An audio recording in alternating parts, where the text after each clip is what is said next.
लोग कहते हैं कि लोन लेना बहुत गलत बात है, लेकिन ये ज़रा सल झूठ है। लोन लेना गलत बात नहीं है, लोन लेकर गलत जगह लगाना गलत है। नमस्कार दोस्तों, मैं हूं इंद्रजीत। आज मैं आपको ऐसी कहानी सुनाऊंगा फैक्ट और फिगर के साथ, बिल्कुल रियलिस्टिक स्टोरी, जिसमें एक मिडिल क्लास बंदे ने लोन लिया और अपना सपना सच किया। मतलब कि लोन लेने के बाद किस तरीके से वो मिडिल क्लास से अमीरी के रास्ते पे चला गया, उसने किस तरीके से अपने लिए सोर्स ऑफ इनकम बनाए। बने रहिएगा वीडियो के अंत तक। और वीडियो के अंत में मैं आपको प्रो टिप भी दूंगा किस तरीके से आप उस रास्ते पे चल सकते हैं कि लोन आपका दुश्मन नहीं दोस्त बन जाए, और वो भी जिंदगी भर के लिए। ये स्टोरी है एक मिडिल क्लास बंदे रवि की। रवि एक नॉर्मल सी नौकरी करता था और महीने के 35 से 40 हज़ार रुपये कमाता था।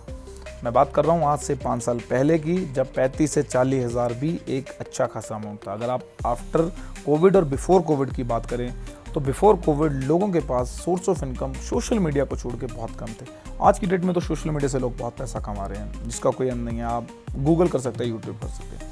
तो रवि 35 हज़ार रुपये महीने नौकरी करता था और उसके सपने बहुत बड़े थे, लेकिन उसके पास 15 हज़ार की सेविंग बचती थी। 20 हज़ार रुपये फैमिली का खर्चा होता था, लेकिन उसकी फैमिली यानी कि उसकी वाइफ और उसके बच्चों के सपने बहुत बड़े थे।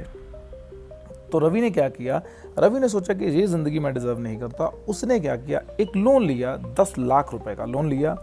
10 लाख रुपए का लोन लेकर उसने एक दुकान ली, सेम में ली, जिसकी EMI 10 हज़ार रुपया थी। और अगले 3 से 4 साल में रवि ने क्या किया, वो EMI जो चलती थी और जो दुकान का रेंट आता था, दोनों को ज्वाइंट कर दिया। मतलब कि जैसे ही दुकान का रेंट आया, रवि ने क्या किया, बैंक को EMI भर दी।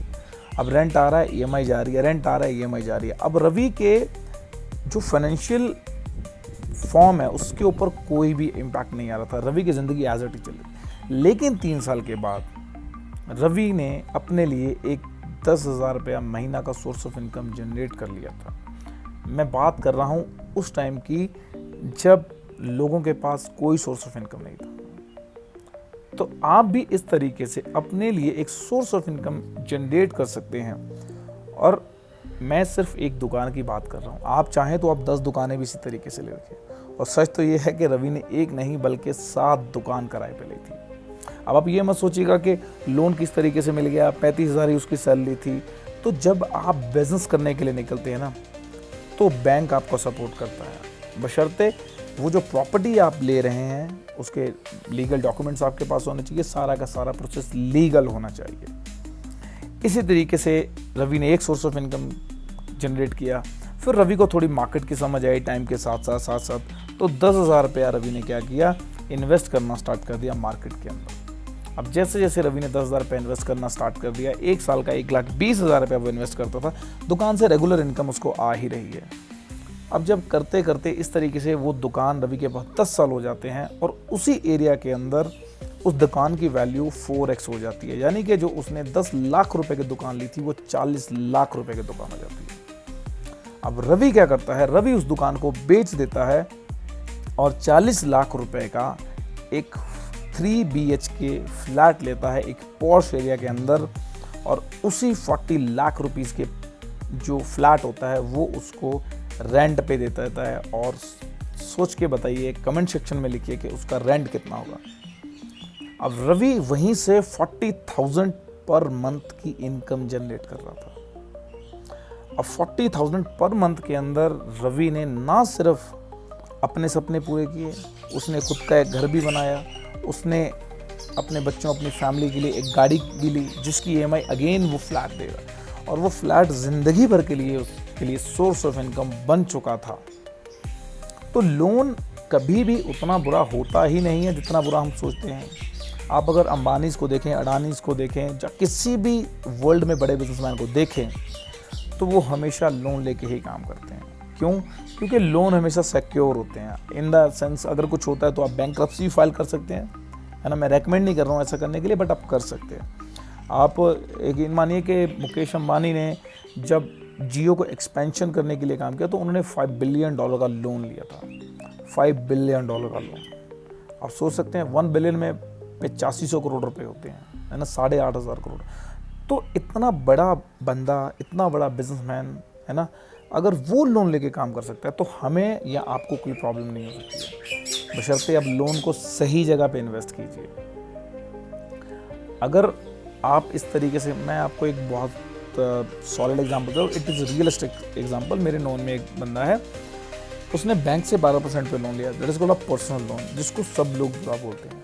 लेकिन अब ऑन द अदर हैंड उसने क्या किया है, वही लोन 12% पे लेके 2% महीना पे किसी को दे दिया है, यानी कि उसने 12 या 13 लाख रुपए का लोन लिया था, बिकॉज इतना ही मिला उसको। वो उसकी महीने की 12,000 EMI भरता था, लेकिन उसको 26,000 रुपये मंथली उस लोन से आता था। आप सोच के देखिए। और अब over the period of time same वही दुकान वाली कहानी होगी, वही फ्लैट वाली कहानी होगी। कुछ सालों के बाद, 3-4 साल के बाद अगर आप देखें तो उसका वो लोन भी क्लियर हो जाएगा, लेकिन वो पैसा ज़िंदगी भर उसके लिए काम करता रहेगा। और वॉरेन बफेट एक चीज़ बोलते हैं कि अगर आप सोते सोते भी पैसा नहीं कमा रहे हैं तो ज़िंदगी भर आपको काम करना पड़ेगा जब तक आप मरते नहीं हैं, यानी कि मरते दम तक आपको काम करना पड़ेगा। अमीर लोगों की यही खासियत है, वो हमेशा अपना पैसा री इन्वेस्ट करते हैं, शो ऑफ नहीं करते हैं, बड़े बड़े लोन्स लेते हैं। लोन्स लेने से कभी भी घबराते नहीं हैं, रिस्क लेते हैं। लेकिन उनकी सबसे बड़ी बात, वो कैलकुलेटेड रिस्क लेते हैं, बिल्कुल नाप तोल के रिस्क लेते हैं। इतना लॉस हुआ, अगर उसका 100 रुपये का खर्चा आ रहा है ना, तो वो 110 रुपये का मान के चलता है, बिकॉज उसको पता है कि 10% का मेरा एक्स्ट्रा खर्च हो सकता है। अगर मैंने एक ऑफिस सेटअप करना है ना, तो उसमें मैं 1000 रुपये की कॉपी पेंसिल पेन एक्स्ट्रा ही रखूँ। मुझे पता है एम्प्लॉयज़ लेके जाएंगे, मुझे पता है कुछ पेपर ऐसे होंगे जो लिख के फेंक देंगे, कुछ पेन पेंसिल एम्प्लॉयज़ ख़राब करेंगे ही करेंगे।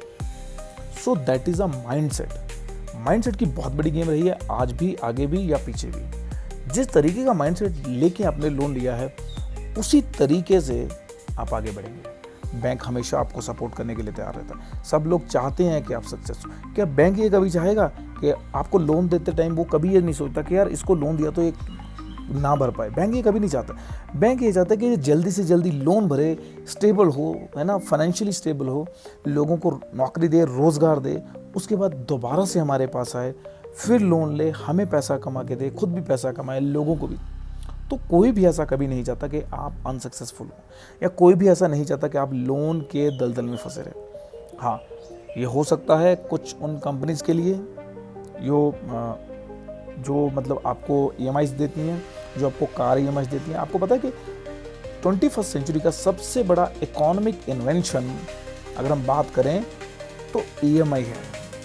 मतलब कि जो इस चीज़ के लायक बंदा नहीं भी होता, वो भी उसको चिपका दी जाती है, वो भी उसको बता दिया जाता है, एहसास दिला दिया जाता है कि भाई आप भी इसको अफोर्ड कर सकते हो।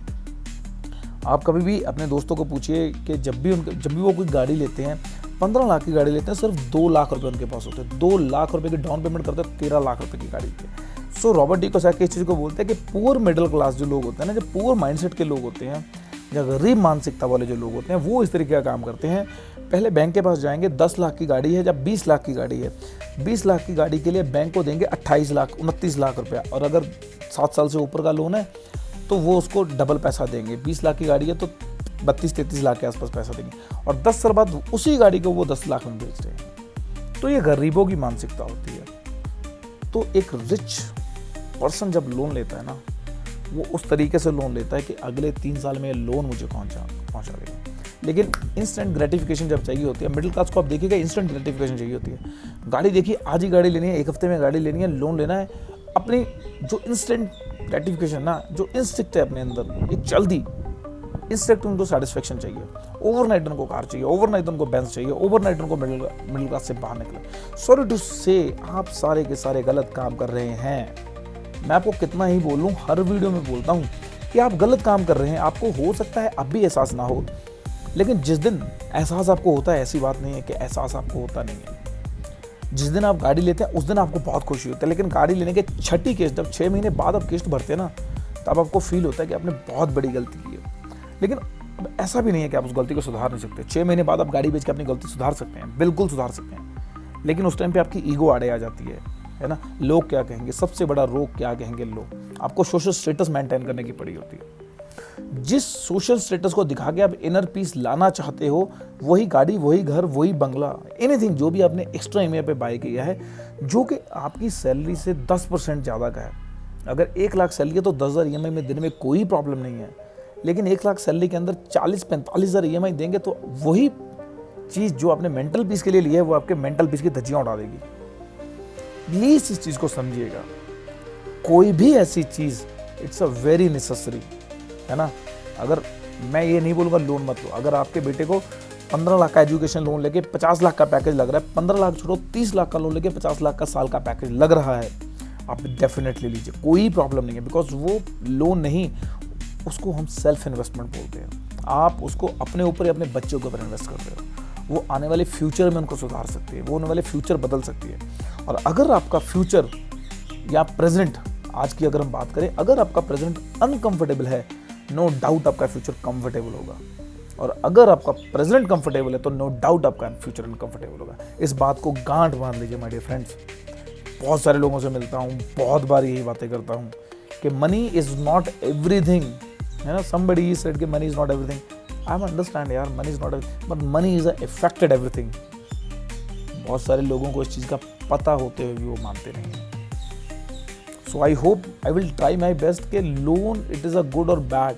देखिए, कोई भी चीज़ ना अच्छी और बुरी होती ही नहीं है। Money is a good hand and money is a good thing, money is a bad hand, money is a bad thing. Money जो चीज़ आपके पास है उसको और बढ़ा देती है। अगर आप बुरे हैं तो वो आपको और बुरा बना देगी, अगर आप अच्छे हैं तो आपको और अच्छा बना देगी। आप साउथ कोरिया को ले लिया, किम जोंग को देखिए, है ना। अगर उसके पास आज जितना पैसा है उसके बाद डबल हो जाए तो और बुरा हो जाएगा, है ना। इसी तरीके से अगर आप किसी भी कंट्री की बात करें जो अच्छी कंट्रीज हैं, है ना। आई एम नॉट सेइंग कि south Korea is a very good country. मैं तो ये जानता हूँ कि वहाँ पे चलो तानाशाह टाइप चलती है ऑल्सो।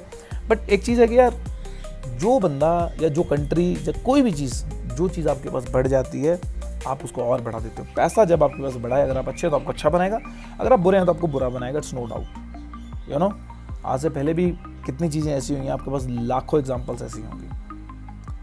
सो मे बी आप अच्छे समझ पाओगे कि what is a good loan, bad loan, किस तरीके से लोन आपका फ्रेंड बन सकता है। सो अगर आपको इस वीडियो से कुछ भी सीखने को मिला, 0.1% अगर मैं आपको नॉलेज, वैल्यू या एनीथिंग कुछ भी दे पा रहा हूँ, तो प्लीज़ चैनल को लाइक, शेयर और सब्सक्राइब कीजिएगा। बाकी मिलते हैं नेक्स्ट वीडियो में। This Inder signing off and bye bye, see you all.